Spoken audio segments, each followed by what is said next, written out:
La parole est à Madame Nadia Ramassamy.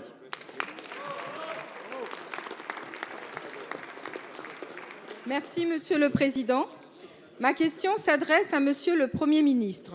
Monsieur le Premier ministre, en tant que député de La Réunion, je voudrais faire entendre aujourd'hui la voix des petits travailleurs indépendants, artisans, agriculteurs, maraîchers, pêcheurs, commerçants et autres, qui représentent près de 90% du tissu économique de La Réunion.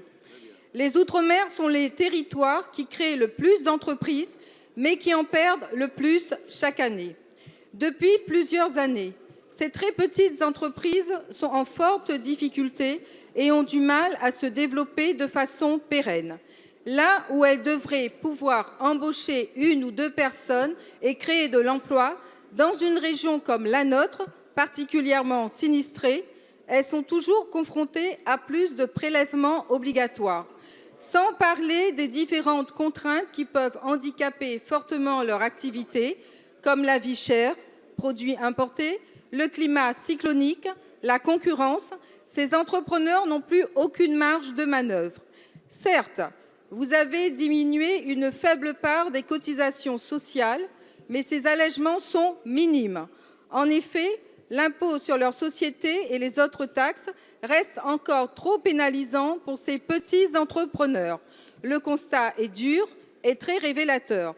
Certains sont dans une situation tellement précaire qu'ils se retrouvent sans travail, sans droit à l'assurance chômage, alors qu'ils ont pris des risques financiers pour l'économie du pays. Ils se retrouvent souvent à devoir vivre du RSA. Monsieur le Premier ministre, si l'on ne prend pas aujourd'hui des mesures spécifiques pour soutenir leurs activités, ils sont condamnés à brève échéance à vivre des aides sociales, aggravant le coût pour les finances de l'État.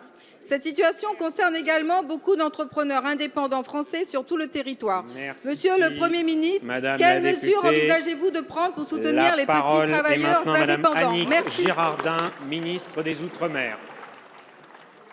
Monsieur le Président, Mesdames et Messieurs les députés, Madame la députée Ramassamy, excusez-moi.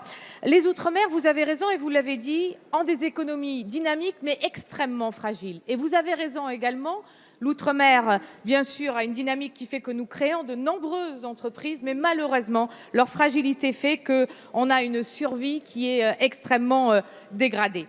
Alors il faut que dans ces territoires d'outre-mer, chacun comprenne qu'on a énormément de petites entreprises, de très petites entreprises, et que nous souffrons surtout de la non-présence ou de l'absence de grands groupes qui, partout ailleurs sur les territoires, font en sorte qu'il y ait une croissance et des emplois suffisants. Alors nos économies, vous l'avez dit, elles sont soumises à des handicaps structurels, l'éloignement, l'étroitesse des marchés, la difficulté d'approvisionnement des matières premières. Et c'est parce qu'on connaît toutes ces difficultés que nous faisons actuellement une revue de l'ensemble des aides économiques au profit des territoires d'outre-mer.